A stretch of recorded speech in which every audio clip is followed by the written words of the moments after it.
జ్ఞానవాణి ప్రేక్షకులకు స్వాగతం, సుస్వాగతం. ఈరోజు మన తల్లి శ్రీసభ అగ్రదూతల పండుగను కొనియాడుతుంది. దేవదూత అంటే దేవుని వార్తాహరుడు అని అర్థం. మనుషులకు దేవుని నుండి తెచ్చే సమాచారము అనేక సందర్భాలలో కనిపిస్తుంది. దేవదూతల వర్గీకరణ క్రమములో 3 తరగతులను చేశారు. మొదటిది సెరాఫీము, కెరూబులు, భద్రాసనులు. రెండవదిగా అధిపతులు, సౌశీల్యులు, సమర్థులు. మూడవదిగా రాజ్యాధికారులు, అతిదూతలు, దూతలు. ఈ 3వ దళమునకు చెందినవారే అతిదూతలు. అతిదూతలను నలుగురిగా మన సాంప్రదాయం గుర్తిస్తుంది.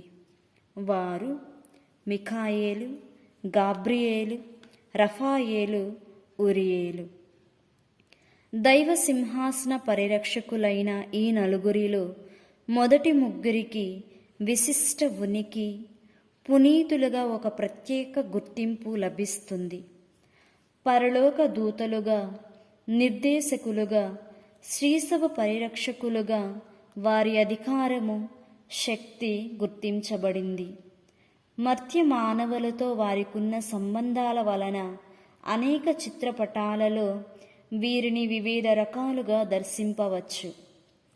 మొదటిగా మిఖాయేలు. ఈ పేరుకు దేవుని వలె ఉండువాడు అని అర్థం. మొదట ఈయనను యూదులను పరిరక్షించే దూతగా చిత్రీకరించారు. ఆ తరువాత క్రైస్తవ ప్రపంచానికి ఉన్న సైన్యానికి సైన్యాధికారిగా అభివర్ణించారు. ఈయనకు దేవుడు చాలా అధికారాలు ఇచ్చినట్లు తెలియచేస్తుంది. అందమైన వస్త్రధారణతో ఖడ్గము, డాలు, బల్లెము ఈయన చేతులలో కనిపిస్తాయి. భుజముల మీద రెక్కలతో క్రిందనున్న సైతానుతో యుద్ధం చేస్తున్నట్లు, ఈ సైతాను ఒక మహాసర్ప రూపములో ఉన్నట్లు చిత్రపటాలలో కనిపిస్తుంది. దర్శన గ్రంథము 12వ అధ్యాయము 7వ వచనము నుండి 9వ వచనములోని ఒక సన్నివేశాన్ని ఇక్కడ ఘటనకు తెచ్చుకోవాలి. పూర్వ నిబంధనలోని కొన్ని దృశ్యాల చిత్రపటాలలో ఈసాకు బలిలో, మోషే వృత్తాంతములోని రగిలే పొద, యెరికో పట్టణ దృశ్యములో యెహోషువ చెంత, దావీదును మందలించే దృశ్యాలలో మిఖాయేలును కనుగొనవచ్చు. రెండవదిగా గాబ్రియేలు. దేవుడు నా బలము అనే ఈ పేరుకు అర్థం. పరలోక భాండాగారానికి ఈయన కావలివాడు. పునరుద్ధరణ దైవదూతగా పేరుగాంచిన గాబ్రియేలు ప్రధానంగా దైవ సందేశానికి ప్రధాన వార్తాహరుడు.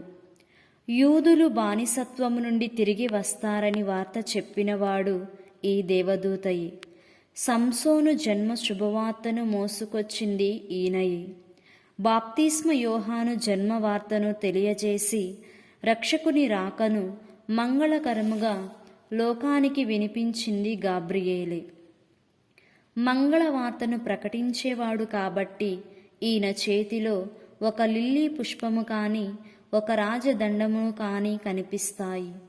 ఇంకొక చేతిలో ఒక ఫలము, దాని మీద ఆవే మరియా గ్రాషియ ప్లేనా, దేవవర ప్రసాదములతో నిండిన మరియా నీకు శుభము అనే పదాలు ఉంటాయి.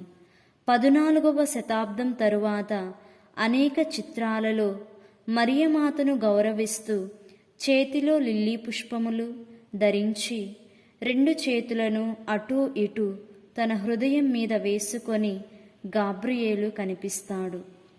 దేవదూతలకు కూడా రాజ్ఞిగా పరిగణింపబడే మరియమాతకు అతడు ఇస్తున్న గౌరవ సూచకమిది. మూడవది రఫాయేలు గారు. దేవుని వైద్యము అనే ఈ పేరుకు అర్థం. తోబీతు గ్రంథములో తోబీతు కుమారుడైన తోబియాకు రక్షగా నిలిచిన సంరక్షకుడుగా ఇతడు కనిపిస్తాడు. యువతీ యువకులను అమాయకులను రక్షించేవాడిగా ఈయనను అభివర్ణిస్తారు. ప్రయాణించే వారిని, యాత్రికులను సంరక్షించేవాడిగా రఫాయేలు ప్రసిద్ధిగాంచాడు. ప్రయాణానికి తగినట్లుగానే కాళ్ళకి పాదరక్షకులతో, శిరోపటికతో, కురులు ముడివేసుకొని, చేతిలో కర్రతో, నడుముకు కట్టుకొన్న పట్టీతో చిత్రపటాలలో కనిపిస్తాడు. ఒక చేతిలో ఖడ్గముతో రెండవ చేతిని పైకి చూపుతూ ఆలకించండి అన్నట్లు సూచిస్తాడు. ప్రియ సహోదరీ సహోదరులారా, మన దైనందిన జీవితంలో మన జీవన మనుగడకు దేవుడు తన దూతలను తోడుగా పంపాడు. ఈ క్రమంలో వారు మనలను సైతాను యొక్క చిక్కుల నుండి కాపాడుతూ, దేవుని యొక్క సమాచారమును మనకు అందచేస్తూ, సకల ఆపదల నుండి మనలను సంరక్షిస్తుంటారు. కాబట్టి ప్రతిరోజు మన జీవన శైలిలో వీరిని స్మరించుకుంటూ మనకు ఎల్లవేళలా తోడుగా ఉండి నడిపించమని మనసారా ప్రార్థించుకుందాం. ఆమెన్.